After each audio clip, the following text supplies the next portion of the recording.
Giving Habit, brought to you in partnership with the Majurity Trust. Learn more about how they do philanthropy differently at majurity.sg. One of the ideas that stayed with me long after my conversation with Martin Tan, CEO of the Majurity Trust, was a single word: thrive. Not succeed, not achieve, not accumulate, thrive. Success is often measured by somebody else's definition, a title, an income, a qualification, a status symbol. Thriving is different. Thriving is deeply personal.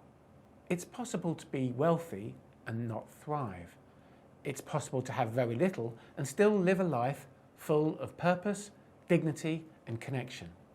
As Martin put it, regardless of age, status, or stage of life, every person deserves the opportunity to thrive. I think that's a powerful lens through which to view social impact. Too often, we assume that we know what people need. We arrive with solutions. We define outcomes. We define what success should look like. But what if the people closest to the problem are actually closest to the solution? What if thriving looks different to different people? That idea runs deeply through the work of the Majurity Trust. Rather than telling communities what they need, Majurity spends its time listening. Rather than imposing solutions, it invests in people and organisations already doing the work. Rather than creating dependency, it builds capacity. And perhaps that's one of the reasons the model has been so successful. Another idea that struck me during our conversation was that the Majurity model is entirely replicable. Not because Singapore has all the answers. In fact, Martin was very clear that it doesn't. The real lesson isn't that every country needs a Majurity Trust. Every community needs a way to bring people together. Donors, charities, community leaders, government, businesses, citizens. People who care about the same challenges, but who are often working in isolation. The power comes from the collective. That's where Majurity began. The belief that 10 people working together can solve bigger problems than one person working alone.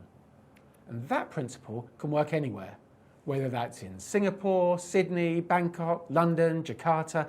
The names may change, the cultural context may change, the local priorities may change, but the principle remains the same.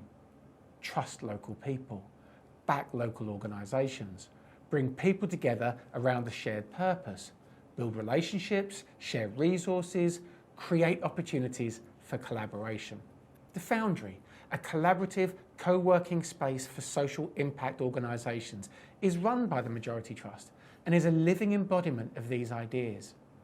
If you ever find yourself in Singapore, please drop by and take a look. It's pretty cool. The more I think about it, the more I believe that social impact should probably look a little less like a hierarchy and a little more like a forest. Independent organisations, independent communities and independent leaders, all connected beneath the surface, sharing knowledge, supporting one another, growing stronger together.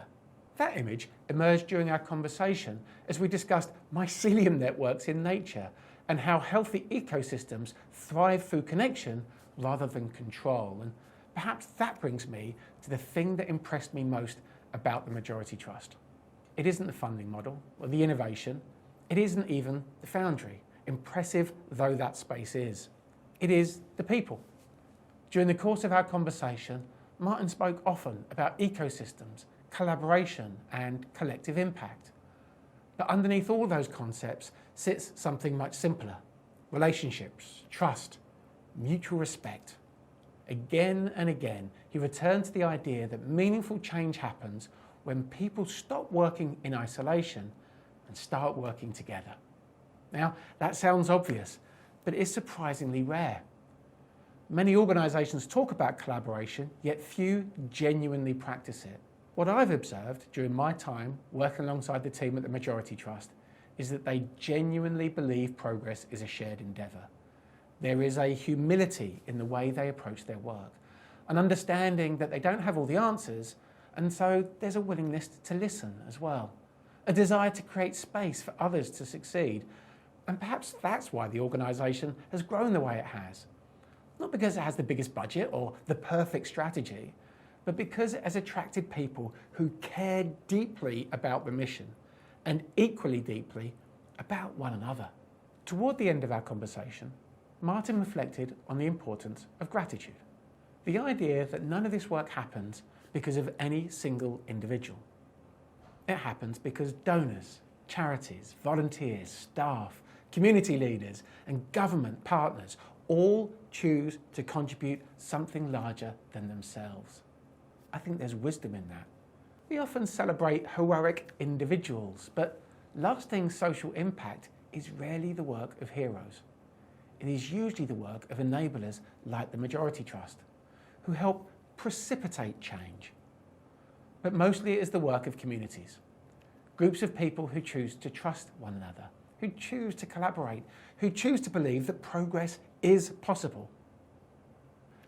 Something that I appreciate through my work at the Majurity Trust and through my participation in the inaugural Distinguished Senior Fellowship Programme at the National University of Singapore. In both places, I felt a strong sense of community. And perhaps that's the real lesson from this episode. Thriving isn't something we achieve alone. It's something we create together, regardless of age, regardless of status, regardless of circumstance. And when we help others thrive, we often discover that we thrive a little more ourselves. Until next time, thanks for listening.